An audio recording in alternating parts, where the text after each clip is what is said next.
भारत में live in रिश्तों पर सवाल नई बात नहीं है। विवाह नाम की संस्था यहाँ पर इतनी ज्यादा हमारी संस्कृति में रची बसी है कि इसके बाहर स्त्री पुरुष के बीच रिश्ते की कल्पना बहुत मुश्किल है।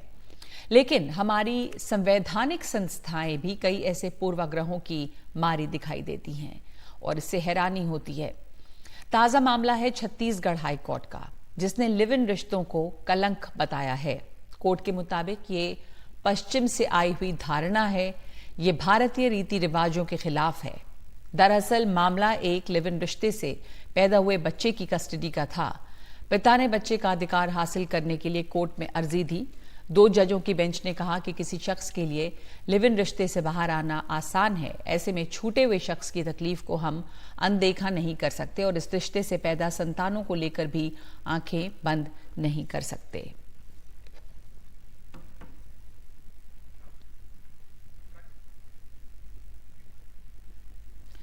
और आपको दिखाते हैं कि अब यहाँ पर हमारे देश में इसमें कानून क्या कहता है, भारतीय संविधान और कानून इसे किस तरह से देखता है। 2010 में लिव इन की धारणा को कानूनी तौर पर पहली बार मान्यता मिली। घरेलू उत्पीड़न कानून के तहत लिव इन रिश्तों में रहने वाली महिलाओं को भी संरक्षण मिला। 2022 में सुप्रीम कोर्ट ने लिव इन रिश्तों से पैदा बच्चों की वैधता को मजबूती दी। कोर्ट ने कहा कि इन बच्चों का संपत्ति में अधिकार होगा। हालांकि लिव इन रिश्तों को आधिकारिक तौर पर कोई कानूनी मान्यता नहीं मिली है, लेकिन सुप्रीम कोर्ट का कहना है कि ये रिश्ते अवैध नहीं हैं। 2 बालिग लोग अपनी मर्जी से साथ रह सकते हैं।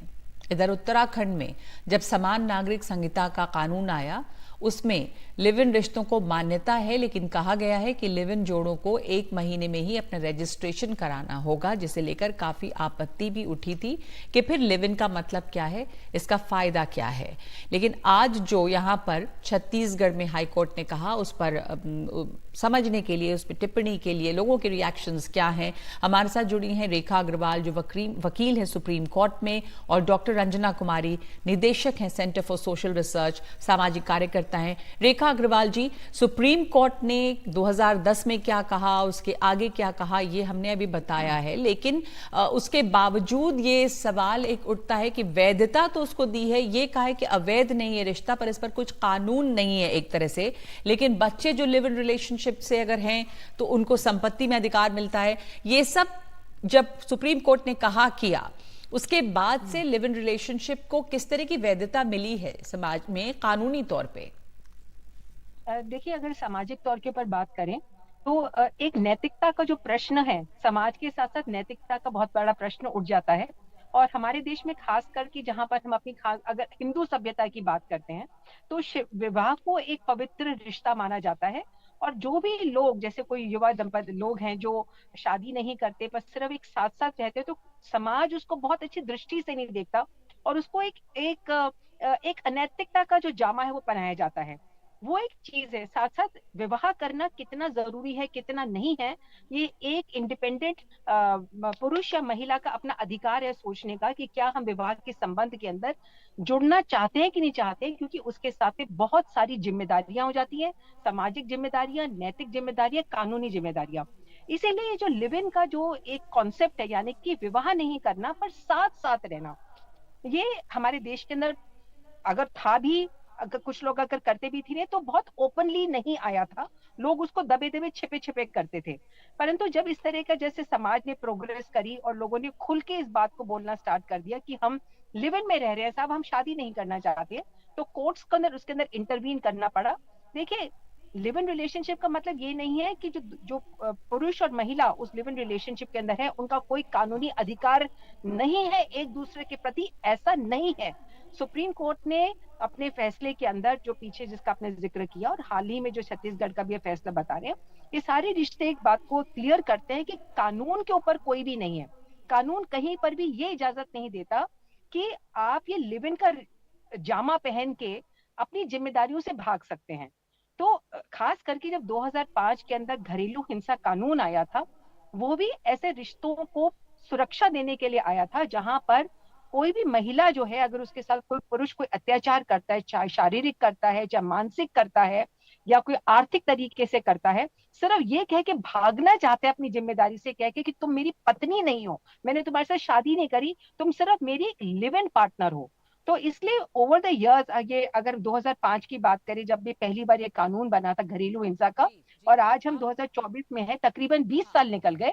सुप्रीम कोर्ट ने इस बात को क्लियर कर दिया है कि अगर ऐसे रिश्ते से अगर कोई पुरुष या कोई महिला भी कानून को हाथ में लेती है, तो सिर्फ वो कानून के दायरे से ये कह के नहीं बच सकते कि मैं तुम्हारा पति नहीं हूं या मैं तुम्हारी बिल्कुल पत्नी जाहिर सी बात नहीं है हूं। कि जो दूसरा, कानून बच्चा होगा भी वो जो है, अगर कोई जी जी जो कभी कोई अगर अपराध होता है उसके लिए तो कानून है ही, चाहे वो डोमेस्टिक वायलेंस हो या कोई और हो, तो वो तो लागू होगा।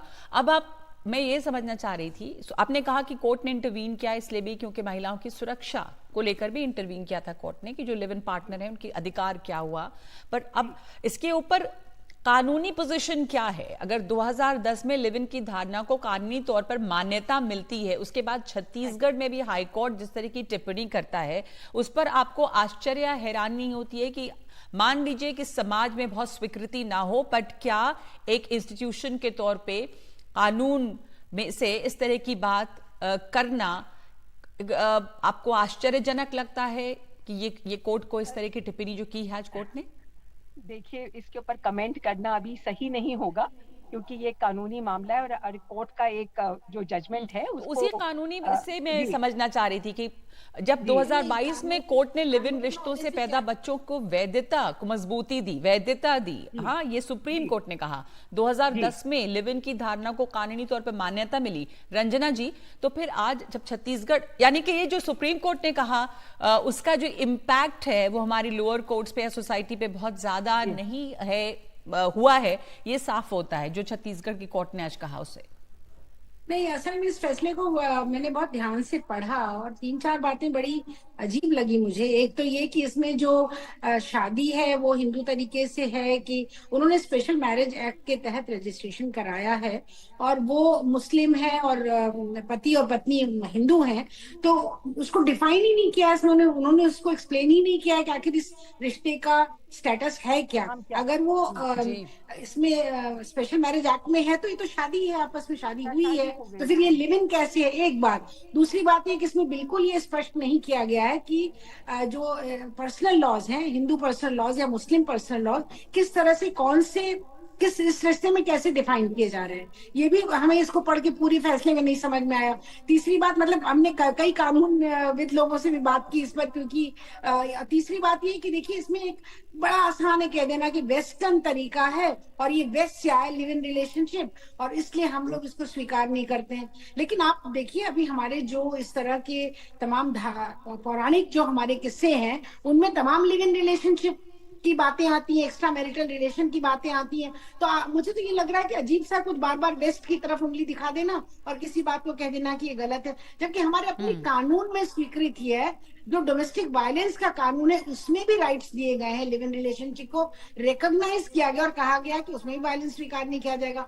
और चौथी बात जो मुझे बड़ी अजीब लगी कि ना तो बच्चे की सुरक्षा ना महिला की सुरक्षा की कहीं इसमें बात है।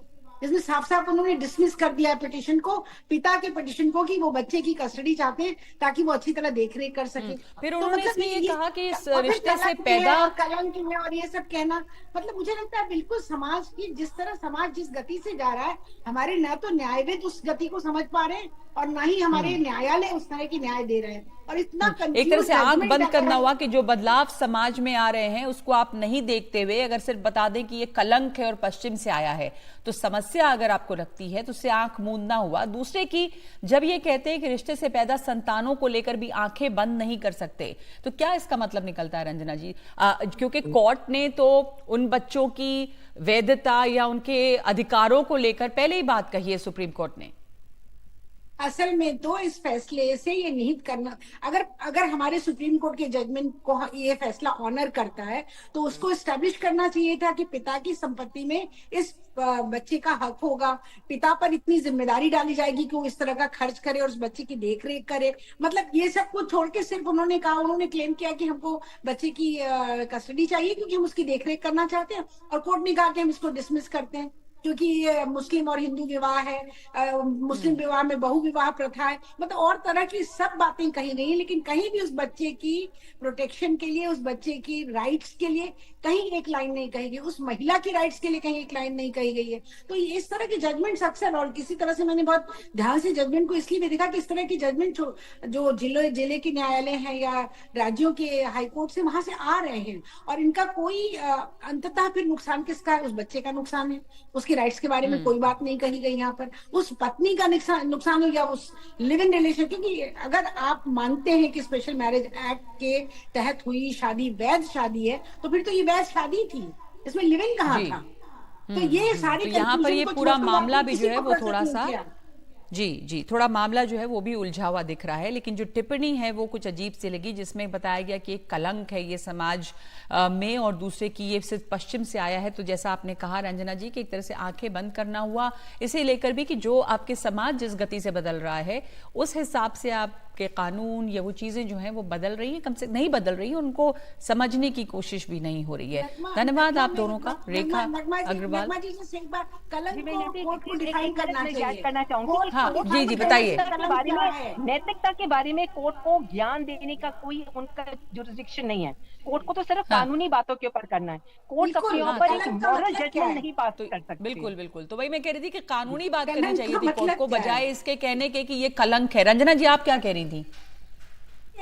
कलंक को डिफाइन तो करें, कोर्ट को कलंक को डिफाइन करना चाहिए कि लीगली कलंक का क्या मतलब हुआ, ये लॉ में कहाँ कलंक आता है, कौन सी किताब में कानून के लिखा हुआ ये वो व्यवस्था कलंक है और वो व्यवस्था कलंक नहीं है।